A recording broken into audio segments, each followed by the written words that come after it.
welcome to the fantastical city of Steamtopia. Please land carefully and enjoy your stay. Now, today I am only going audio because I'm having some technical difficulties with my internet. So hopefully for next time I'll be able to get them sorted. Now, so today we are going to talk about my good friend Andy here has had the great suggestion of talking about the city design and how the city would look, what sort of look we want to go for. Because there are a lot of steampunk designs, isn't there, everyone? Oh yeah. I mean, you've got all sorts of things. You've got like steampunk versions of a sort of typical real-world land-based city. Then you've got other more fantastical things like either air cities, your mortal engines, sort of traction cities, floating cities, underwater cities, underground cities. There's plenty of options, really. Yeah. We've got so many options in that. Yeah, Richard, what do you think about this? Yeah, I mean, well, you've got loads of different you've got loads of different locations, but you've got loads of different styles as well. Where you go to the utilitarian, it does what it says on the tin, but not much more. To fantastical, to just a joy to behold, and really pushing the imagination to the limits, and in my opinion, inspiring the workforce. So yeah, there's a whole you've got a whole spectrum of different avenues that you can take when it comes to city design. Yeah, there's so many, isn't there? Do you mind if I get started talking about air cities? Yeah, go for it. Yeah, because I was just thinking we might as well start up in the sky and then we'll just work our way down. Work our way down, yeah, that works.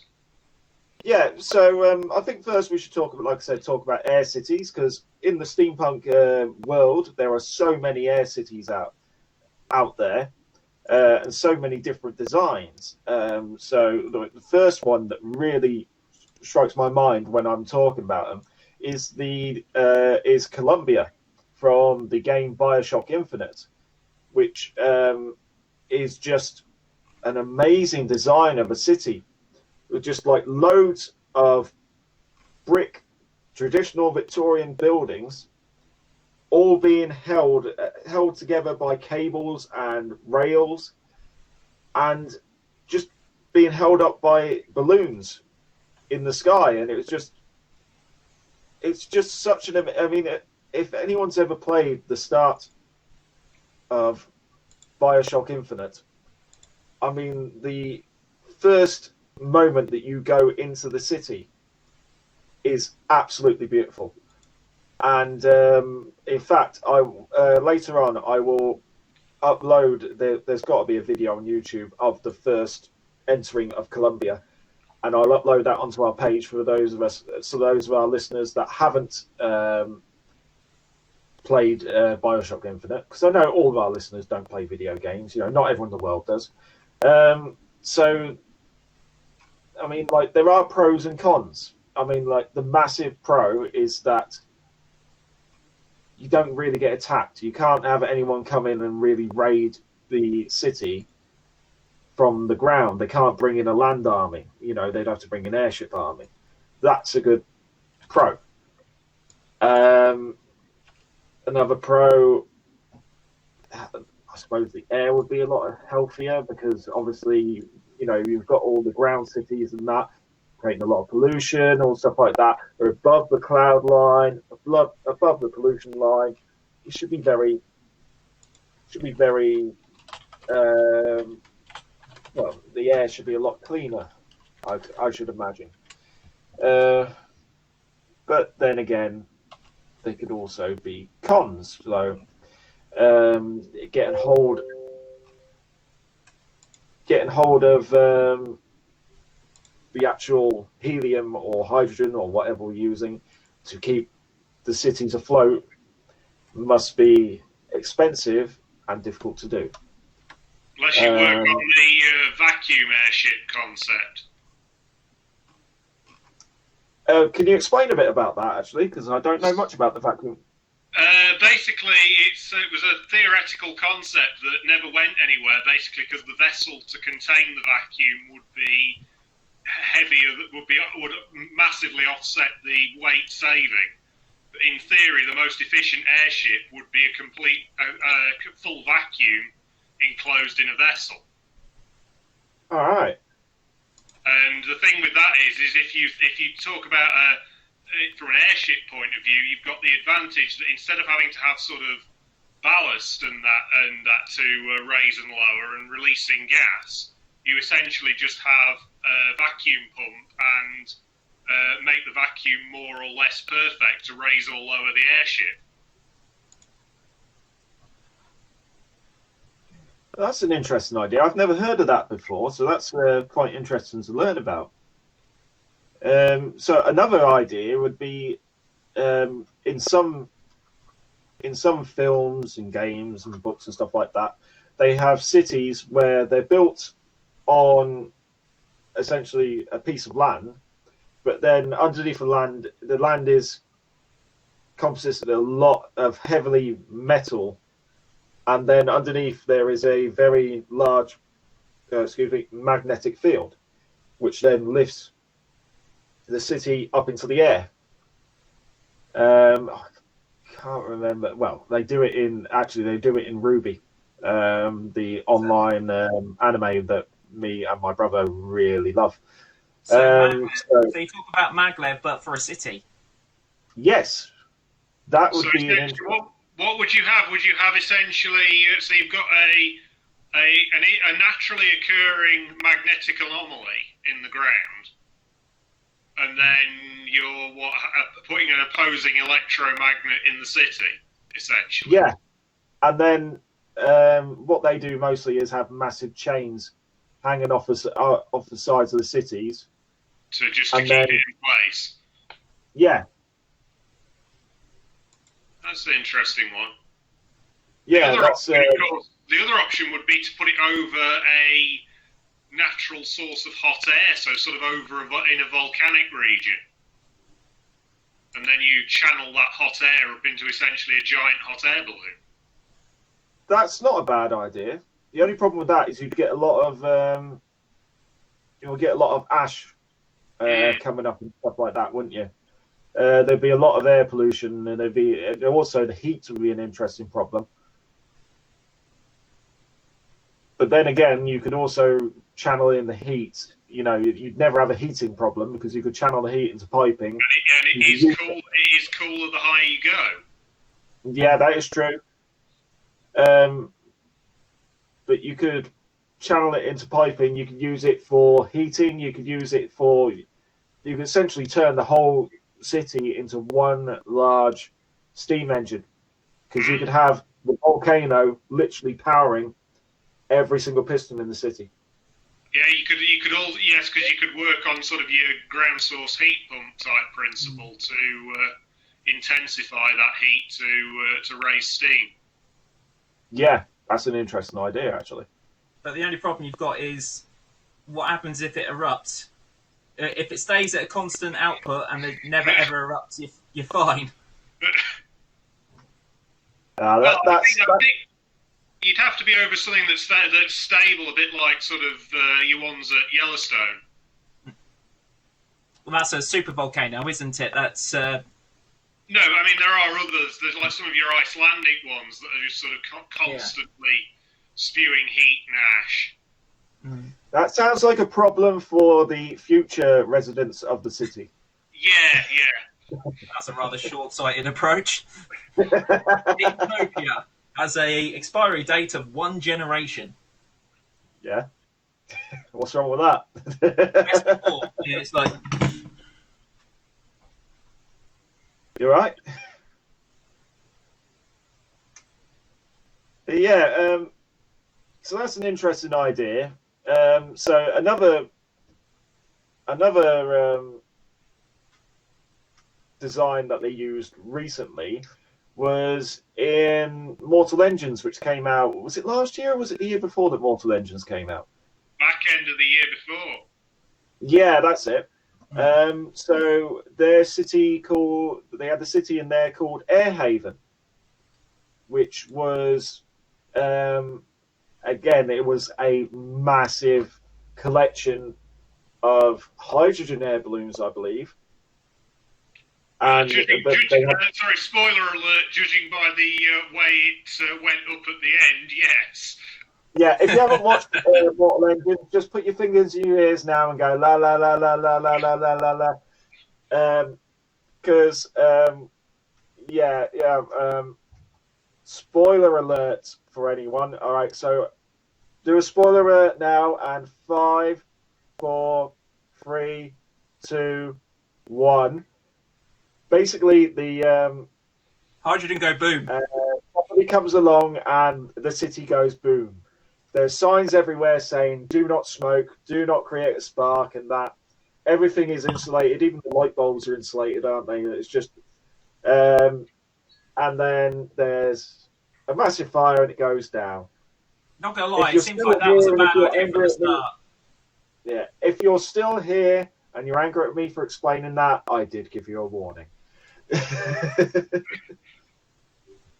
It has been out. It has been out for a year and a half. I would tend to think it's on people to have seen it by now. Yeah, I mean, it's like, what's the typical spoiler alert sort of like time period? It's 2 weeks, isn't it? 2 weeks for TV series. I don't know about for movies. Yeah. For movies, I'd say until it's out. I'd say about 2 weeks after it's out on DVD. I was going to say you've got to wait till after the DVD release. Yeah. So yeah, we're good. So they're the designs that we've got. They're the ideas we've got for basically floating cities. In like going back to BioShock Infinite quickly, like I said, they actually have a rail system. That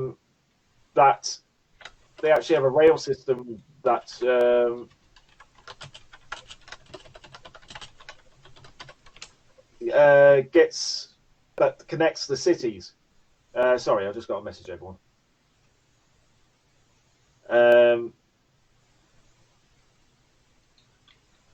Yeah, so that's a skyhook, isn't it? Yeah. Well, you've got the skyhook, which if I had my feed showing up, I'd be able to show you. But other than that, I unfortunately can't. But they also had vehicles that would show you as well. Right. Let me just. I'm trying to think who it is who does that artwork. You know, the where it's like sort of old 50s cars, but with jet engines hanging underneath, going through the sort of air cars. I'm trying to think who it is that draws them. Oh, I can't remember off the top of my head.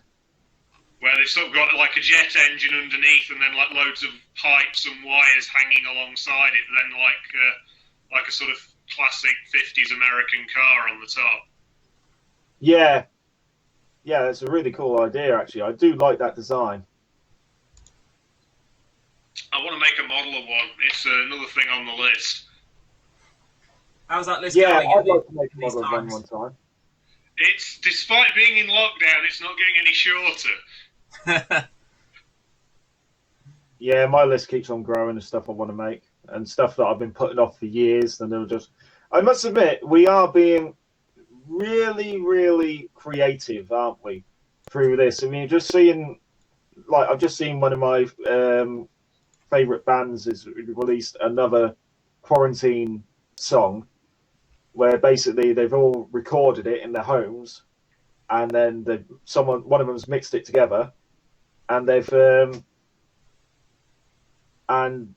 released it, and they're really good. And we're seeing so many people doing that. So many people are going online. So many people are just getting involved, basically, and it's brilliant. Oh yeah. And Andy, can I just diverse from the conversation very quickly. I'm looking at the cover photo on the page. Is that woman wearing a colander on her head? Possibly. That was the first Town That Never Was event. There was a woman wearing, like, she had a colander on her head and then, like, 2 sort of salad strainers. Oh, wow. What salad punk? Yeah, I can't remember why. I can't remember what the reasoning behind that was. Okay, we accept all sorts into Steamtopia. Everyone's welcome. It could have been a sort of Church of the Flying Spaghetti Monster thing. That's very true, yes. Yeah. I completely forgot about the Church of the Flying Spaghetti Monster's official headgear. Yeah, anyway, so we were just going on about air cities, and I think it's time to get our head out of the clouds and actually focus on the ground. While we're on the subject of mortal engines, we've got to cover traction cities, really. Good call. Yeah, very good call. So anybody who isn't familiar with mortal engines, read it, watch the film. There's also this book, which is all of the artwork drawn sort of to do. I think it was drawn before the film, but if I'm sure I can find one. Oh, there's some nice airships there, but cities of the great hunting ground. So we have things like that is a traction city. Am I holding that in the right place? Yeah. So that's a traction city with a number of airships floating around it. So a traction city is basically, it is a city. It's sort of built in tiers. So generally you have sort of the lower classes at the bottom and the upper classes at the top. And you have, the whole thing is mounted on either wheels or large sort of caterpillar tracks, and they have these enormous engines at the bottom which they feed by basically burning other cities. So they go around and hunt each other. So that's sort of the concept in the film. I mean, in the book, it does also mention things like raft cities, which are sort of like the same thing but on water. And obviously Airhaven, and I think there might be more than one floating city, but I could be wrong. And then, of course... There's one called Brighton. Sorry? There's one called Brighton, which is a mixture of a floating on the ocean city and an air city. Is that the one where they're like linked by sort of a cable car system or something? Yeah. Yeah, so I mean, of course, that's the other option. Is this sort of a land-based city with a floating element above it, and the two are linked? That's not a bad call, actually. Yeah, it's got a lot of. It covers both bases, doesn't it? Because you can also. So you kind of, when you have the floating bit above, how dependent is going to be that on the ground-based infrastructure? Because in my mind, say it's all going horribly wrong, and whoever's up top needs to pop smoke, they need to get out of there. If they cut the tether and then went their separate way, how self-sustainable would they be? Well, that's a good question, because I mean, the obvious thing that would come to mind would be the sort of lower area being sort of a lot of the heavy industry and that you don't, and certainly, and anything that, certainly if you've got a hydrogen balloon upper area, or anything that involves heat or burning anything, you'd want in the ground-based part. And then probably you'd be looking at the air-based bit as sort of mainly living accommodation of some sort. So in my mind, so in that situation, you probably want a stockpile of rations, spares, stores, things like that up there. So in the event of an emergency, you've got enough to get you to somewhere else, some other safe haven. Yes, yeah. I mean, that's assuming, of course, that the floating element above is even sort of powered in any way to be able to move on its own. Because you could literally just have it tethered above the city, and it is just floating there and not really moving. I mean, and we're not just talking about like when we talk about mine, I'll be talking a bit about defence, but I'm also thinking from the point of view of, obviously there was a lot. If you go around the National Railway Museum, on the gantry above the workshop, they've got information on like railway disasters and some of the things that covered, like catastrophic failures of boilers and things like that. Now, in Victorian times, technology's been pushed to the limit. It's and beyond. It's to see what we can get out of it. So, I'd imagine the chances of a failure of some description, a technical failure of the core infrastructure, potentially resulting in the need to get out of there at a rate of knots, it would be a common occurrence, maybe. So, I think though the thing is as well, depending how high above it you're hovering, it would have to be pretty bad to actually have to leave the area. Yeah. Because you could almost be in a position where it could be the ground-based part could be on fire and them not even be really aware of it up above. Yeah, not even spill a tea.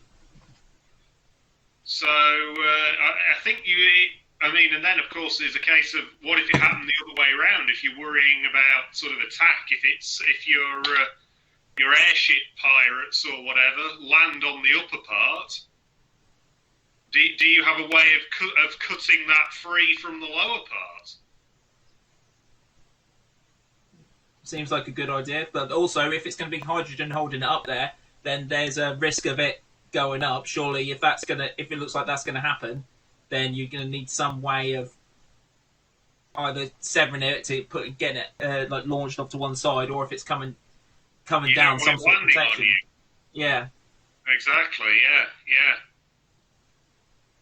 It's an interesting one. Yeah, it's going to be interesting. I mean, like if you do basically eject it, you then need to have the infrastructure up there to be able to. You'd need to have smaller airships that can collect, supplies. So you'd have to have airships that could hold, like, helium or hydrogen gas in separate compartments to then take up to refill the main bags of the city. You'd need a massive supply chain. That's assuming. Or is it essentially piped up from the lower section? Have you got a constantly tethered sort of flexible pipe, and you're producing your hydrogen at ground level and pumping it up there, or even just letting it rise up on its own? Yeah, that'd be the best fit. I was on about if there was like an emergency situation. You're thinking if they have to cut it free. Yeah. You're assuming the designers of such a city have thought that far ahead. Yeah, that's the thing. I mean, like, these were all just like hastily put together, and they just basically making them to basically just survive. And I think that's probably what we need to talk about is what drives a city to be the way it is anyway. Because I mean, you've got like cities don't go high rise unless there's a particular reason for it. So sort of New York only went high rise because it's on an island, and that there was no more land for outward expansion, so they had to go up. Whereas sort of say in the same era, London or Paris was growing outwards. So it's sort of what causes a city to suddenly decide that they are going to have, say, an airborne element? Is it a lack of land? Is it because the ground is unsafe, either because of attack or because of pollution? Or is it that there was two cities and they decided to join forces? Yeah. Is it an air city and a ground city that have joined forces? In which case, then you have got sort of both parts to a certain extent are self-sustaining. I like to think as well that another fact that feeds into cities as to why they go high rise and they get larger and more impressive is also because if we're talking Victorian period, we're talking Industrial Revolution, we're talking about new materials, using them to them as best you can. There's also that wow factor, that impressiveness when you've got, like, if you go to like even places like Papplewick or someone like that, where they've got beautiful columns that have got like artistry and some genuine skills gone into making them. It's both functional and beautiful. Now, I think of the modern day equivalent in the world we're living in at the moment, like a pumping room or like a terminated equipment room or a data center or anything like that. How yeah, I've seen a few modern day pumping rooms. Yeah, they're not that impressive. They're not as pretty to look at. Undoubtedly, 1,000 times more powerful with less kit, but it's we've got all the way down to the utilitarian route of just it's there to do a job. It doesn't need to look any better than that. Obviously, and the additional factor is humans don't need to be in there that often because in a lot of these situations they'll be deafened. That was a lot. I mean, a lot of it was as well that it was also the way these things were built back in the day. That sort of some of these pumping stations and that they would have been built by the water company by subscription. So they had an amount of money that they had to spend on the project. So once you've bought the best pumps you can and put the best pipeline in you can, where do you spend the rest of the money? You spend it making it look pretty. Whereas these days, everything is built as a general rule, down to a price. Yeah. So I like the idea, though, for our world, like, we could keep things utilitarian, we could keep things, like, relatively low, but I also like the idea of people coming to Steamtopia and just seeing tall buildings built with the latest technology and being like, wow, this is amazing. Yeah, so your wow factor could be the fact that you've got your living accommodation is up and out of the pollution because it is floating overhead. Yeah, with all the gin you can drink. or at least the living accommodation for the chosen few. Well, I wasn't going to bring class into it, but because if you're working in the steel mills or whatever at the bottom, you've not got the money to be travelling up there and back every day. Yeah, it's undoubtedly there would be that class separation thrown into it. Yeah, I mean, then of course you get down to, the logical feed on for that is, of course, is you one, if everybody's read H.G. Wells' The Time Machine, where you, not so much where the story's set, but the origins of that concept, where the heavy industry and ultimately the sort of lower classes and the undesirables, as they were seen, were pushed underground. So moving heavy industry underground might be something that would make sense as a concept to remove sort of noise and a certain amount of the pollution, but whether you've even got people living underground, you could have sort of a high-rise city with an underground element. Where and sort not of just simple transport, you're talking about potential, like whether it be infrastructure or anything, and get as much of it underground as possible to free up living space above. So, sort of, you visit a city, you visit this city, and it's all nice and pleasant, and sort of green space and parks, and big grand public buildings and all the rest of it, and all you see of the heavy industry is sort of the enormous chimneys coming up. Because all the factories are underground. And a hole in the floor where all the kit that they need, like coal and the rest of it, goes down. I mean, obviously you've got.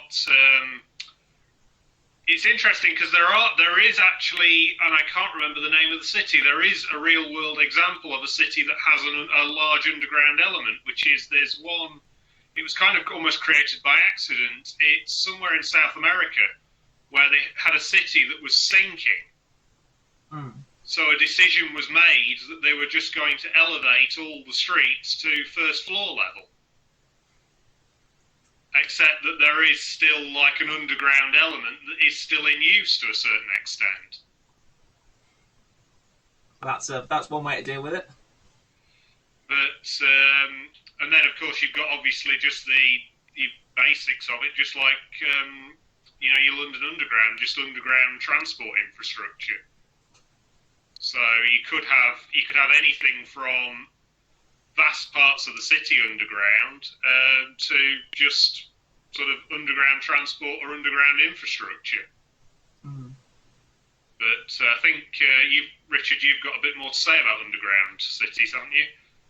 Yeah, when I was going to expand on something that I brought up in the last session. So the last session I talked about how... This isn't trebuchet, is it? No, it's not trebuchet. It's off the back of that. I mentioned in that time, in that piece, about when the Martians come, about moving everything underground. So I was thinking about how we could apply that to the context of this conversation. So, and again, War of the Worlds, the Soldier, it all is items that have been touched on before, but my opinion is if we move the entire city underground to protect us against the Martian invasion or air krakens, whatever, how would we achieve that? Obviously, it'd be a massive undertaking. It would be unbelievably labour-intensive, I'm sure. I think the best idea that I can think of would be to hollow out a mountain so that you have the outer skin of a mountain, build some sort of structure inside to hold up the outer skin, and then inside that, build a city. Because the easiest way to do it would be effectively to mine and build caves and things like that. And I still stand by what I said earlier about, I think cities need to be impressive because especially in this sort of situation, if you imagine the world as we know it's come to an end, kind of like what we're going through now, but not quite as dramatic. But the world as we know it has come to an end, so we need to look at new ways to survive. If you've gone from, say, London in the peak of the Industrial Revolution to a cave or a hole in the ground, not really that inspiring. It will be cut, but I don't think it will give people hope for the future. Say, right, this is my life.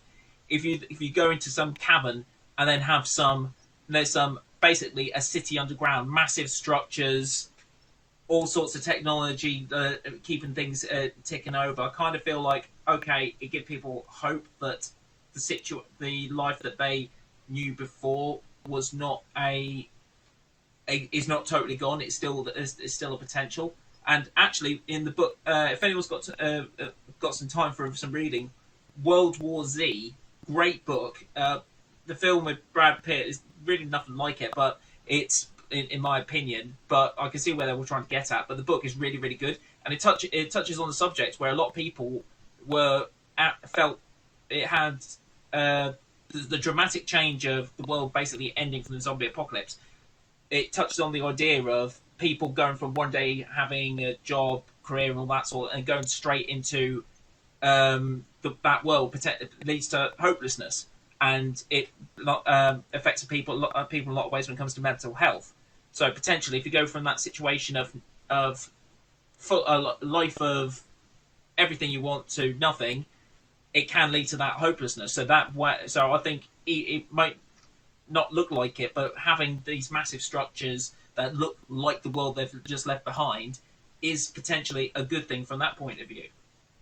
Inspiring. I mean, the other one I can think of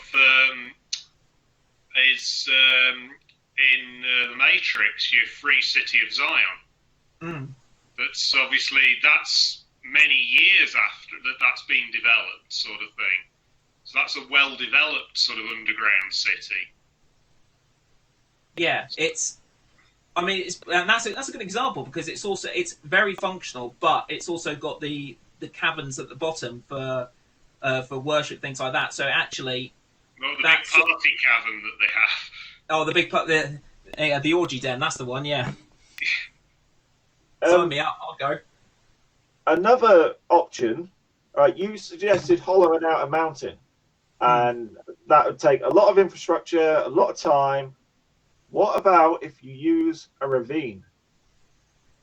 To artificially fill it in? Yes. So basically, use a ravine, use the sides of the ravine to make buildings, create loads of walkways, cover the top of the ravine, camouflage it, you've got a perfect hidden city.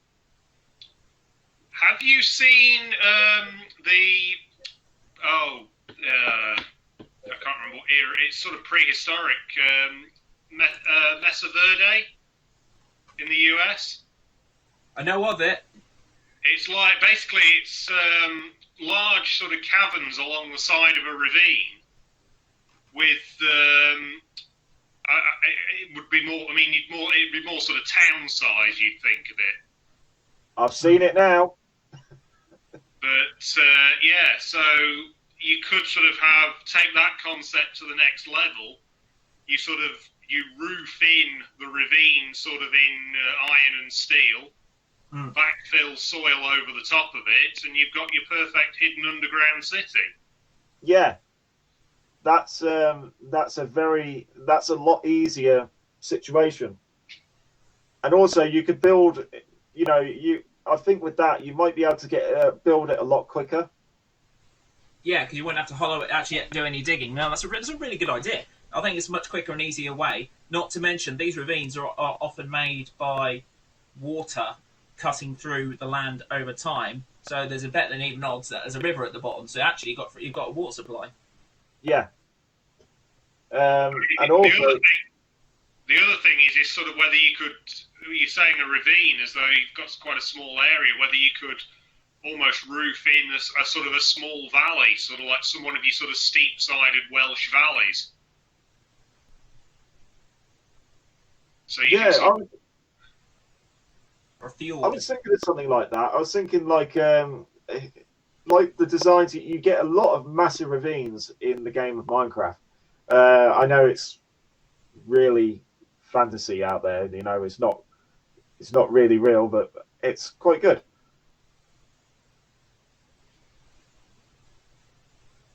But yeah, I mean, that definitely has legs as a concept because you could. If it's too wide, you can always introduce sort of some artificial columns and that in the middle. And then you could build almost a conventional city inside it. It's then whether you have something like, it's how whether you almost create sort of an artificial daylight underneath it with, sort of massive gas lamps or something. Could do. Yeah, that's an interesting idea. I mean, I think that would be the quickest and easiest way to do it. The mountain way, if you'd been preparing for it for years, say it's one of these events that is coming, and you've got a load of rich people who are like, we're going to prepare for this. We're going to truly and honestly prepare, and this is going to be, our utopia. And then you've essentially got these massive gold buildings. Like, has anyone ever read the comic Lady Mechanica? No. No.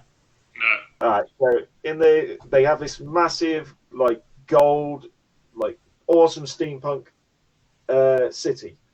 And it's like the inside of a mountain. You have really small buildings on the outside of the city, and then it goes up and up and up and up. And in the middle, you have these massive towers, like sky rises. And it's an interesting concept, and on Google search, I'd highly recommend like looking it up. I guess the question with any underground city is what kind of connections does that city have to the outside world, assuming there is an outside world left? Yeah. Well, I was just going to say, I've just seen a comment on that Alex Chapman's put up about. I think he's going back to what you were saying about the artificial light. He's suggesting about sun channels to the outside world. Yeah. Obviously, I think it's a good idea. Obviously, depending on if you're going underground to try and shield the city, the only thing is you'd have to camouflage them somehow on the ground level. Otherwise, if anything did get close and then come overhead, see a hole down to the deck, unless you have some sort of mirror system. I mean, the other option, of course, would be whether you could have, if you've gone underground essentially to protect yourself from something like a Martian invasion or whatever, is whether you've got, you could have, especially if you've gone down this sort of roofing over an existing area, is whether you have sort of a partially retractable roof that you can close when the Martians get too close, but most of the time you have it open. Like Wimbledon? Well, there's plenty of stadiums where they've done it, but yes, yeah. Yeah, that's actually a good idea, because then also you could have essentially an airship port in there. Yes, yeah. And that way, if you have like an area that has a lot of ravines in it, you could have airships go in between them, and you can then you've got your connections there to do your trade, and you could have like each ravine focus on a specific area. So you could have one ravine that focuses on farming, one ravine that focuses on water supply, one ravine that's focusing on mechanical. It's that would be an interesting concept. Your biggest problem is going to be how do you get rid of the smoke? Yeah, because if you're there, you're trying to hide yourself, aren't you? Yeah. Build a ravine next to a mountain, create a fake volcano. There you go. Fake volcano. Yeah, no, seriously. Put loads of pipes into the mountain, make loads of vents, create a fake volcano. Drill a hole in the top of Everest, run a pipe up, job done. Yeah, that's exactly it. Why do I just get the image of Dr. Evil talking about his hollowed out volcano lair? I think we stay put on the face inside the mountain. Yeah. By the way, thank you, Matt, for the like on the video, and Kat, and also Rostov earlier. Oh, so Alex has elaborated. A ground level that could be flush, perhaps a slight mount around to block low level line of sight. You could even have camouflage covers that can be deployed when an alarm is raised. So yeah, if the entire roof moving is not going to be possible for too heavy, too much of a drama to move it, you could have just like scale it down to just individual sun channels. That's a good idea. Yeah, that's not a bad idea. By the way, thank you for giving some comments, Alex. Really appreciate it. Yeah, if anyone else has got any other ideas or like they think would be good in these forums, I think feel free to shout them out. We'll read them out and discuss them. Yeah, but yeah, this has been an interesting one. I actually enjoy. Funny thing is, for those of you that don't know, this is the kind of stuff that we just randomly discuss down the pub anyway. So because we can't do that, that's why we kind of started this podcast. This was an idea last Asylum. I think I discussed this originally with you, wasn't it? Yeah, you did, yeah.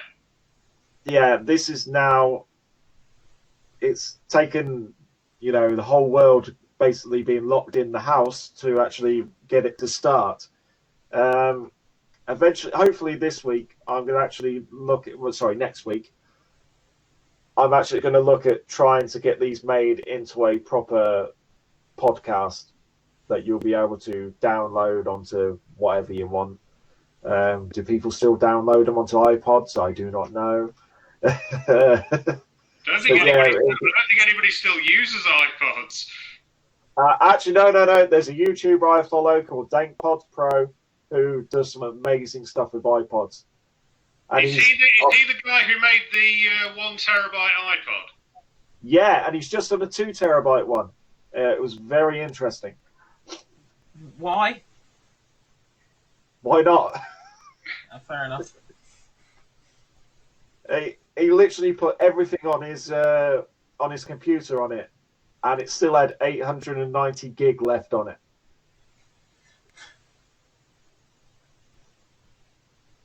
Yeah. Anyway, we've gone off subject a bit there, but yeah. Anyway, so we didn't really cover the tracked cities that much, did we? No. I sort of showed a picture, and then that was as far as we went with that.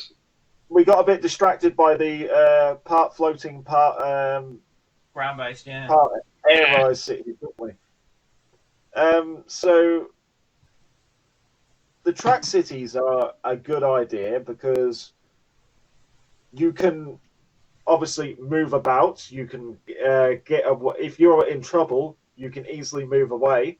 Again, in the channel, I think what I'll do is every week, after all this is done, I'll put a post up saying, podcast one's links, and then anything we've talked about, we can then put in this link, and then we can have like videos and pictures and stuff like that, so that people that don't know what we're going on about can go, "Oh right, yeah, that's what you mean."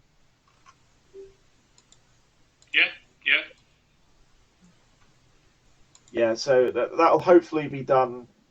That'll hopefully be done for you all tomorrow. I'm on 12:30 finish tomorrow, so I'll have time. I've just seen. Sorry, Alex has put another comment with a really cool idea actually on it. It says, in the ventilation shaft, you could possibly have particulate scrubbers, even if it's just like a waterfall. I've seen some water walls in a paint room or similar, which catches airborne paint and drains it away. I'm going to definitely be Googling that afterwards to see exactly how that would work. But that seems really cool. Right. So, I mean, if you have a system that it could recycle the water somehow, or perhaps it's, dare I say it, not maybe water from the toilet, but from like a shower or something like that. Perhaps you can reuse water in that way, maybe. Or if you've got if your city's built on a ravine and you've got a river flowing through it anyway, whether you could somehow make use of that. If it's got a waterfall going in, perfect. Yeah. And there we go. Location. Always important. Yeah. Yeah, that's not a bad idea. Anyway, like I said, traction cities. We can go back to that quickly. So, can escape, constantly moving, constantly finding new resources. You can most probably, again, you could have different cities. So you could, like at the start of Mortal Engines, you could have the cities all joined together, and then you could have different parts of the city do different functions. So one part can go off and find a mountain and do some mining.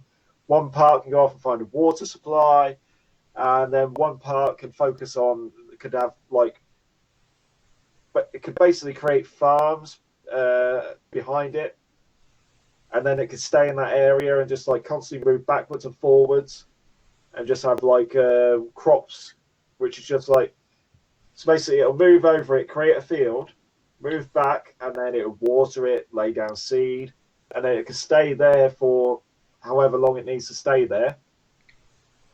And then there you go, there's your supply. Then basically lift up the supply. So try and plant something that can grow really quickly.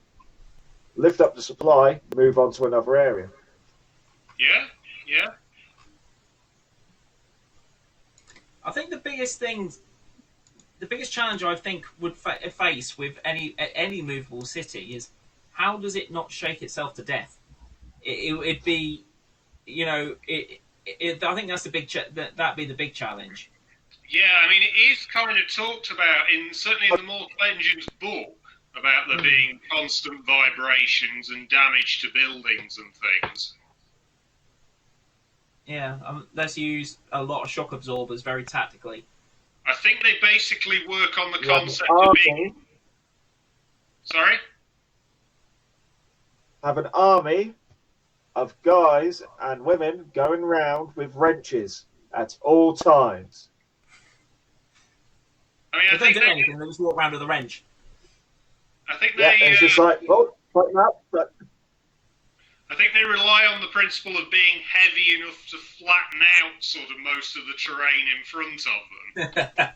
So you don't have to worry too much about sort of lumps and bumps in the ground. Nah, London's only a small city. I like the idea of that. It's like speed bumps. What speed bumps? Just flattened. Yeah. Well, I mean, you see in the film how deep the track marks are. Yeah. Yeah. It's about the height of a terraced house, isn't it? Yeah. It's sort of a couple of stories deep. Mm. So, I mean, that's going to take out the vast majority of any sort of unevenness in the ground. The only problem with that, what about if you go over some sort of cavern that you didn't know about? Well, yeah, I mean, anything that's sort of unstable, I mean, even just sort of old mine workings, unless they're incredibly deep. Well, I'd imagine the way it'd probably work is it'd be a lot slower than it is in the film. I think of the platforms they used to use to launch the space shuttle. Like those, so they'd set the space shuttle up with its external rocket boosters and the tank in the was it the vehicle assembly building? Yeah, I think so. Yeah, and then move the entire thing. I know what you're on about the massive mobile bed, and it would be incredibly slow. So you'd have to have people out doing a recce. Obviously, that route is well trodden, but if we're going in our scenario, you'd have to have people out on the ground recceing it properly to make sure that the route they've chosen is safe. And if they get it wrong, the thing with that is that does kind of rule out one of the benefits, which is about being able to outrun the enemy. Yeah. It still works well in terms of a concept of sort of being able to move around to areas with different resources. Yeah.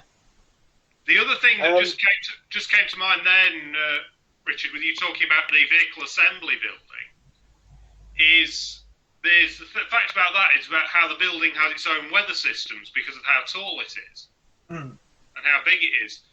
You would get that with a roofed-in ravine. Or you get its own weather within the city.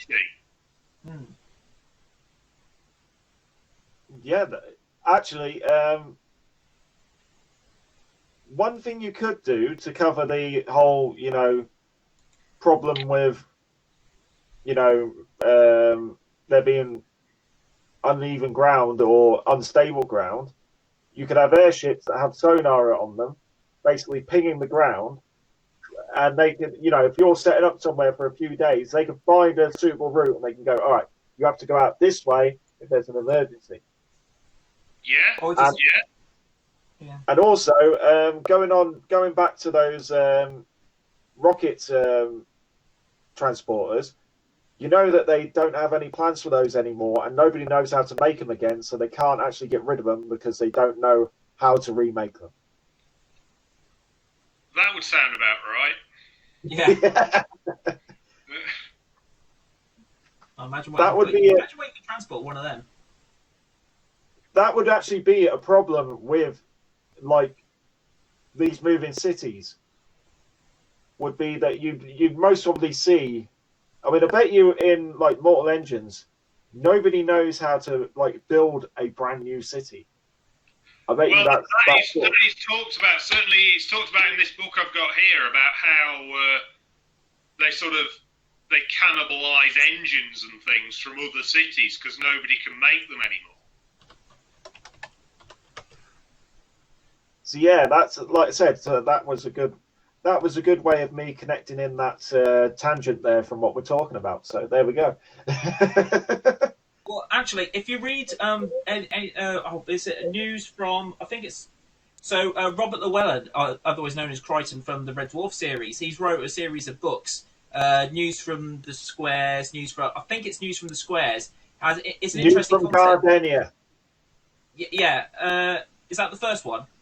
That's the first one. Yeah, I've got it. It's a brilliant book. It is a really good book, but it's basically the whole thing is about this engineer who ends up getting transported through like to alternate worlds, etc. And it's in particular, or alternate versions of like the world. And this in particular one is an engineer. They've got this piece of kit in this world which is used to basically dig through trash heaps, through like tips, and sort the material, like because they're after like the plastic. So this machine sorts the plastic from the metal from everything else. And basically, it's fallen apart. If I remember correctly, I haven't read it in a while, but it's fallen apart, and no one. Again, it was built so long ago that no one knows how to repair it. Luckily, this guy's has got an engine. Is an engineer and somehow his skills managed to use his skills to repair this thing. But yeah, it's exactly the same problem and this is where the importance of like keeping people upskilled, keeping people trained of how to use stuff needs to happen. Literally having one city just with plans on it and engineers on it would be a brilliant idea. A knowledge hub.